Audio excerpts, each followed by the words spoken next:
everybody out there. This is Eric Esposito from Ballantyne School of Music. Thank you so much for listening and for checking out my very first micro lesson.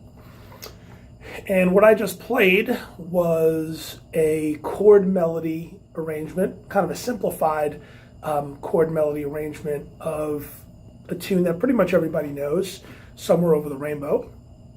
And I'm going to kind of talk a little bit about the process of creating a chord melody. And if you don't know what that is, that's just literally like exactly what the title is. It's playing the chords of a song and the melody of the song and kind of playing them together the way a piano player would approach left and right hand, left hand playing the chords, the right hand playing the melody. And it's something that's not done a whole lot on guitar, just because that's just not how we as guitar players a lot of times are taught how to approach the instrument.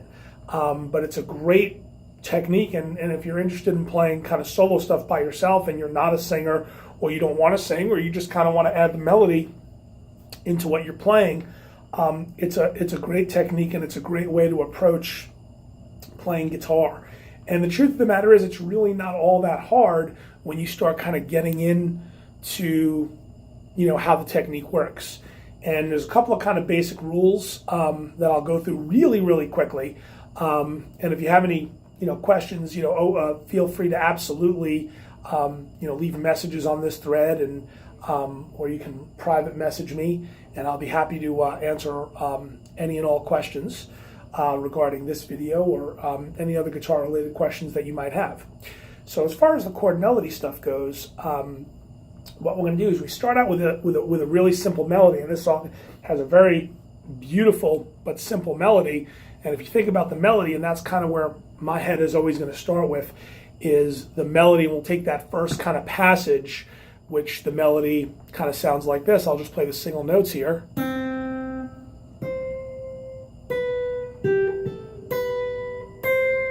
Okay, so that's that melody that we're all familiar with. So if I play that part just by itself on guitar, it's kind of hollow. It's missing those chords. And if I play just the chords, then we're kind of missing the melody unless someone's singing with you. So this is a great way of kind of combining both parts. So what I'm going to do is I'm going to take the chords and add it with that melody. So my first melody note is a C, which is here. Okay? And it doesn't really matter where I play this C. I could play it here as well. But here's a real comfortable chord that we're all familiar with if you've been playing guitar, and that's a C chord.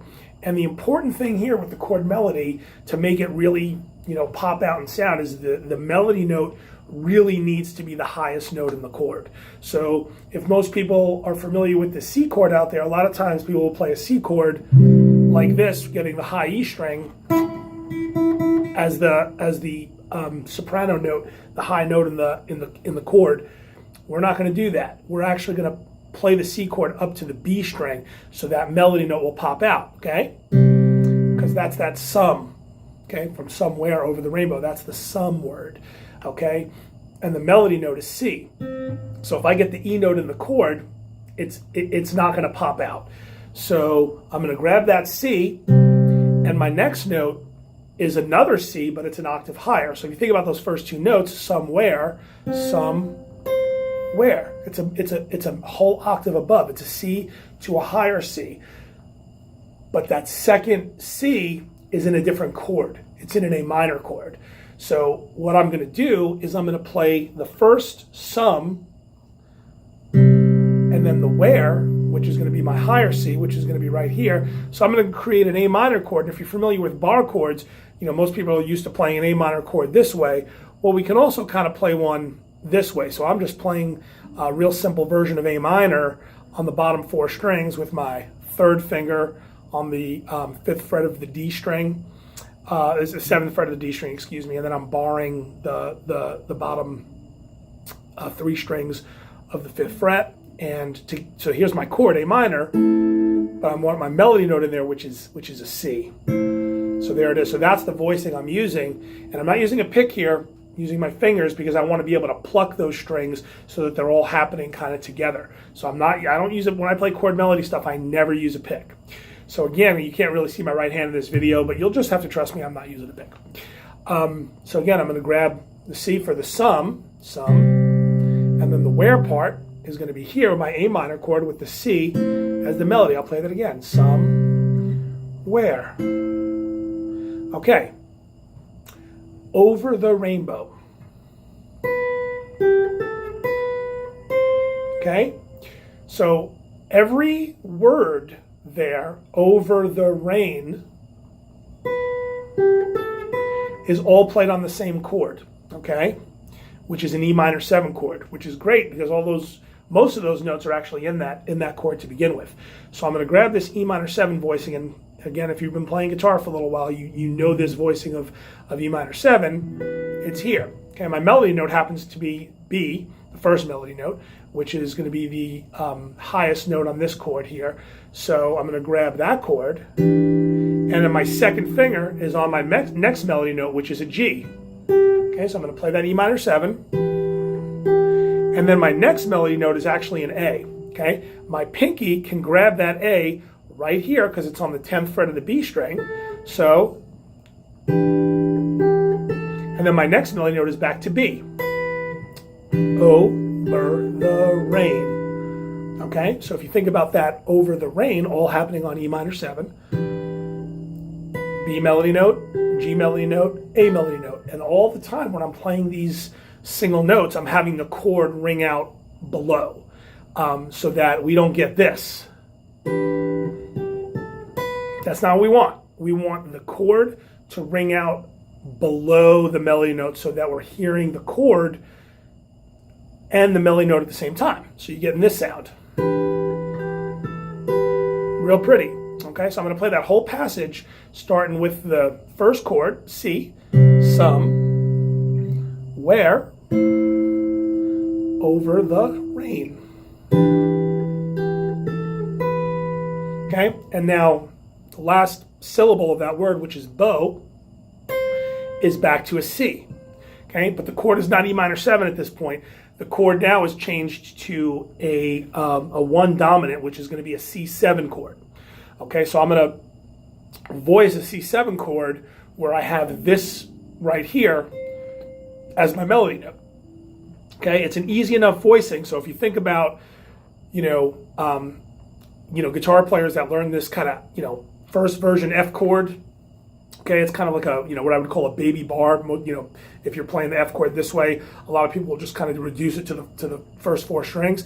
Well, I'm taking that same idea and moving it up to C. And how do I know it's C? Because I'm using my root note on the D string. And this note right here, the 10th fret of the D string is a C note. And I'm building up a C major chord here. Okay, but of course we need C7. So if you know anything about music theory, if I take a C chord and I just get a B flat in there, I now have a C7 chord. So that's where I'm going to voice this chord, C7. And then I got C in my melody note. So here's that whole passage. Sum, where,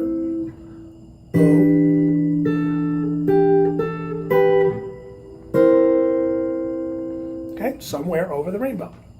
Way up high. Okay, this is going to be the last sort of passage that we do. And then, like I said, if you guys have any questions, feel free to, message me, Facebook Messenger, or, just ask your questions here on this thread. I'm always happy to answer questions. Okay, so that last passage that we did, way up high, right? Okay, this is an F chord, but now my melody note is C. And again, if you're used to playing that kind of baby bar, you're used to the F note being the high note, not here. We're going to do that with C. So I'm only going to use 3 strings, okay? D, G string, and B string, and I'm playing F, A, C. So it's just a first inversion, not a first inversion.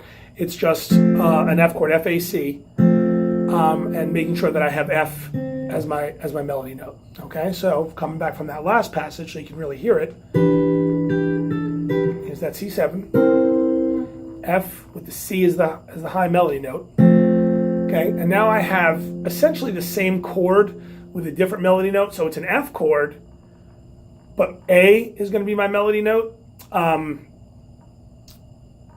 But here, what I'm actually going to be doing, because the way I'm going to voice this chord, I'm going to put an E in there. So if I take an F chord and I add an E to it, basically what I'm doing is I'm creating a chord called F major 7, which is just another pretty way to voice this chord. So we're going to go from F to F major 7. Okay, and then my last melody note is going to be on that G. Okay, so I'm going to go way up, or you can use your third finger if you don't want to use your pinky. And then high, I'm going to grab just a little tiny voicing of E minor 7. And here, you can play it this way, but the reason I'm not in this particular case is because my melody note is G. So I'm only really going to reduce this chord down to 3 notes. Okay, I'm going to get the first degree of my chord.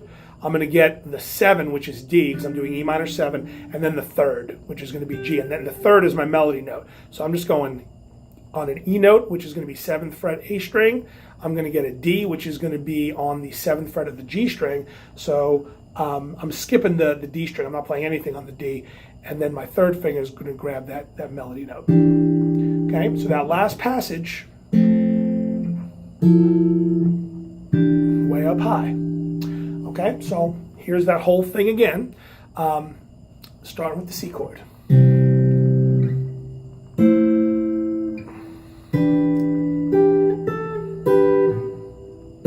C7, F, F major 7, E minor 7. Okay, I hope you guys enjoyed my very first micro lesson here on Facebook. If you guys have any questions about this particular lesson, please feel free to message me here on Facebook Messenger. You can leave a message, question in the thread. I will absolutely get back to you. If you're interested in learning more about this technique and you'd like to take lessons with me or any of the wonderful instructors we have here at Ballantine School of Music, you can contact me there as well. If you need more information about Ballantine School of Music, again, please send me a Facebook message or here in the thread, and I will be absolutely happy to get back and answer all of your questions about this video or any other guitar-related questions you have. If you're interested about learning a technique and you'd like me to include one of those things in the upcoming micro lessons, I'm going to be trying to do this, maybe once, maybe even twice a week if we're getting a good response. So out there in Facebook land, thank you so much for listening. If you've made it all the way to the end of this video, thank you so much for watching. I look forward to all of your questions and comments, and please look forward to some more of my videos in the future. Keep practicing, everybody.